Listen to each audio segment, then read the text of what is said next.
Reawakening.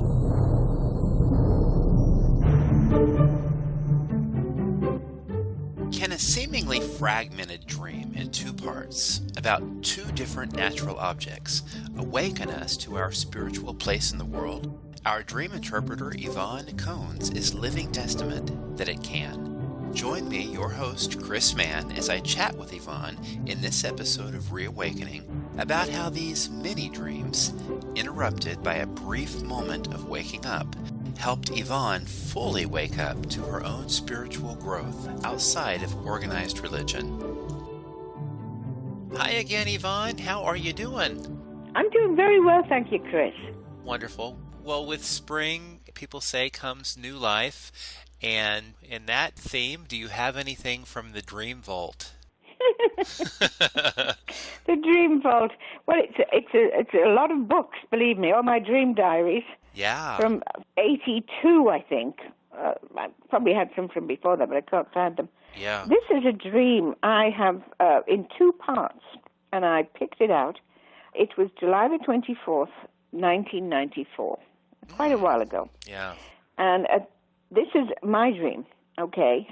At the time, I think we were living in Utah.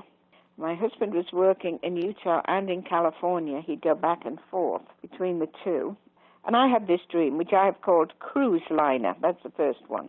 Okay. Okay, I was on a large liner cruising on a beautiful sea. I collected slices of rock. They were polished agate of varying colors. I remember one was light brown.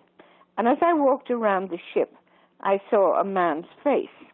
I knew this man was experienced in psychology, obviously psychiatrist or psychology of some kind. And I was going to show him the rocks, and we were going to talk about them. But before we got to that, I woke up. Okay. Now, I drew, and when I started to analyze my own dream, I always do little sketches if it's going to help to remind me of what went on. So I'm going to read this meaning first, and then I'll do the second part of this dream in a little while. So I made out, obviously, the liner, the cruise ship, whatever, on the sea is my vessel of progress, myself, if you like. Okay. How am I doing? And the ocean always, for everybody, is symbolic of life itself, and spiritual life, or how you're doing in your normal, everyday, mundane life. Okay. It can be a little bit of one or the other or both, but I think we'll see this as probably more in the spiritual line. So the vessel is taking me to wherever the Creator or God wants me to be, along with other people like me, because we're walking around, and I'm into psychology, so meeting this fella was going to be interesting because we were both sort of into it. Right. With slices of rock, and I have drawn here a picture of what one of the rocks looks like, shows beauty inside an ordinary object, which is ourselves. Like, we are ordinary people, but inside we are very complex, beautiful souls. Yeah. Or spirits. Yes. And it looks like an onion, like sliced onion, with all the different rings inside of it, the layers of ourselves, as it were, that we are discovering. Because people don't understand themselves a lot of the time. They don't even think about it. They just act, sort of like robots even sometimes. Right. Just, I feel like this, I'll go and do it. They don't know why they're doing it. Yeah, they know the outer layer of themselves. That's right. But the inner layers, the thing that makes us these very creative, complicated beings that we are, beings that have created the world we're in, and look where we are. I mean, we hear a lot about the destruction that man does, but man is also an incredibly inventive species, and everything that you look at is some great advance over what was here 100 years, 200 years, 500 years, and so on. I mean, people didn't have piped water to their houses a couple of 100 years ago. Crazy to think. That's right. I mean, just think about it. They didn't have electricity, a lot of them. I mean, some people don't have it now even. There are all sorts of wonderful things that man does. So this was what the layers of rock were. But unfortunately, for some reason, I woke up before I got to talk to this man. Or was it unfortunate? Because very quickly I went back to sleep. And I had the next little part of the dream. Okay. Now, this was very short, but very meaningful. I saw as I was walking towards it, that in the corner of a church, but this is on the outside of the building, all right, I'm walking up a pathway and I see, you know how churches are, they have buttresses, they have all sorts of pieces, niches sticking out and so on. Yeah. I saw in a corner a plant growing. As I looked at it, I could see it was surrounded. It was almost covered completely by water. But the water was like a block of water. Now, it wasn't ice. It was water still, but it wasn't moving. It wasn't flowing away. For some reason, it was held in this position, surrounding this plant, with just the plant's head above water. Here we are with water again. Yeah. Yeah, the water was very clear. It was pure water. I looked at it and I thought, wow, that is amazing. It's kind of magical. Yeah. Held in position and not flowing away. Then I woke up. Wow. So, remember that the first one is me on the ocean. We've got water. Now we have a smaller bit of water here around this plant. Now, the plant is this spiritual symbol. I mean, that would be me, all right? This small plant is growing. It's outside of the church. It's not inside. When I looked at it, I thought, well, that is exactly me. I am not part of an organized religion.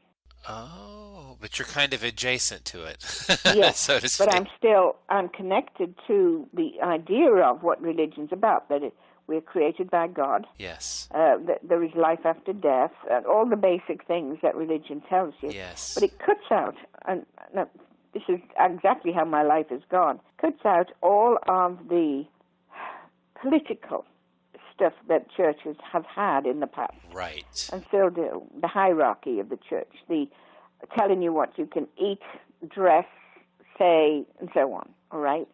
And in the past, if you didn't agree, you were burnt at the stake or whatever. I like to call it how man has kind of maybe not gotten the whole God thing right. Exactly. Yes. Right. Well, hopefully we're getting closer to yes. it, because I keep reminding you that I'm a science of mind person, and that couples the two things together. It doesn't say we can't have anything scientific in our lives, because obviously we can. And I don't believe that we have to stay in the same mode as we were 4,000 years ago. Right. Which is what the early part of the Bible talks about. It was written that far back. And, we've advanced a lot since then. Sure. And we don't have to think that that's the way. We still have to sacrifice a bullock on the back patio or anything like that. Right. And I'm making that into a ridiculous thing, but it's in the Bible. Yeah. It doesn't mention the patio. I mean, you have to do it properly on an altar, but that's the way it is. And I am for direct contact with God. Yes. I believe that we are all able to do that because God created us. Right. And if we're sons and daughters of God, we connect with God. That's the way it is. Mm-hmm. So I get that the plant was me. The water is spirit, all right? Hopefully my head above it is I'm surrounded by it, but I'm not drowning in it. But the water also helps give you life. It sustains you. It absolutely surrounds spiritual you. essence I've got here. Yeah. I put down, it was clear water. I remember thinking how absolutely clear everything was. Yes. And I had that down as spiritual essence and growing. Hopefully, I wrote, this means me. Yes. Hopefully, I'm the little plant that's growing. I think so. And I had this, like I said, 94. What is it, 25 years? 25. We're almost right on the dot here coming up. That is just amazing. 25 years ago. I remembered that dream many times. Yeah. It was easy. It was very direct. I got it. So, but profound. Where am I going on the ship? Yeah. I'm trying to discover my inner being. And my inner being is surrounded by spirit. It's happier with its own thinking, not being told what to think, but working it out for myself through intuition and through God's guidance, which I believe is what dreams are about.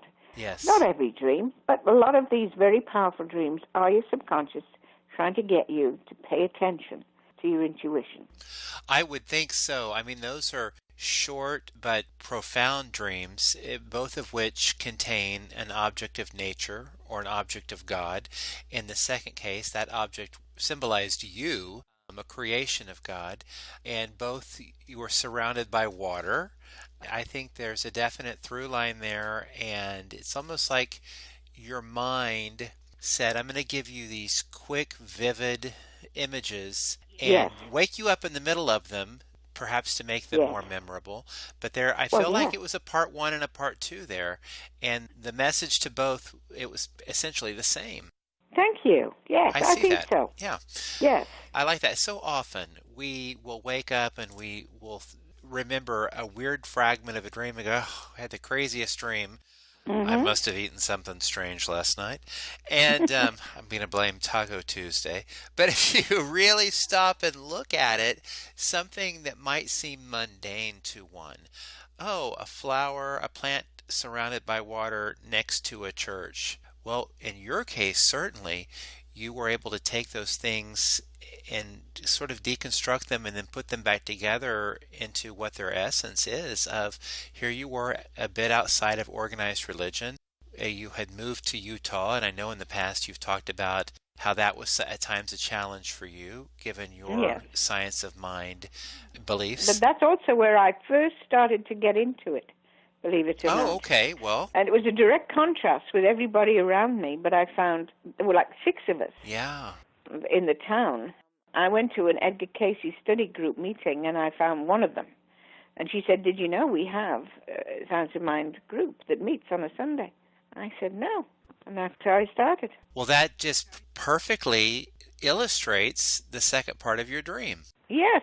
Wow. So you had this dream while you were immersing yourself, so to speak, in science of mind. Wow, that's really cool. So It is. It's amazing, isn't it? yet again, Really.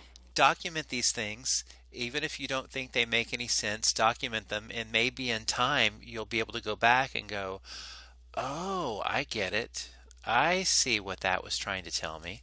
Because many people would think that would be a throwaway, a thing about a rock and a thing about a plant. But Yes. clearly not in your case. Fantastic. Well, as always, enlightening. And I just love that you saved all of these, that you documented all these. Well, they were in boxes for a long time. Then I put them on the bookshelf because I was looking at them. And Yeah. it's been amazing to me to go through them and think, wow, I see all those years later, I can see what exactly that meant. Yes. Yeah. Because, I've lived through it, and I think, wow, I'm glad I paid attention. You definitely did. Yeah. You heard the message and you were guided. And you keep on guiding us, Yvonne. I appreciate it. Well, thank you, dear. Well, you have a great spring, and we'll reconnect soon. Yes, we will. Thank you so much. Take care. Good talking to you, Chris. Bye-bye. Reawakening with Chris Mann and Yvonne Cones is a Rising Action media production. Copyright 2019 by Chris Mann.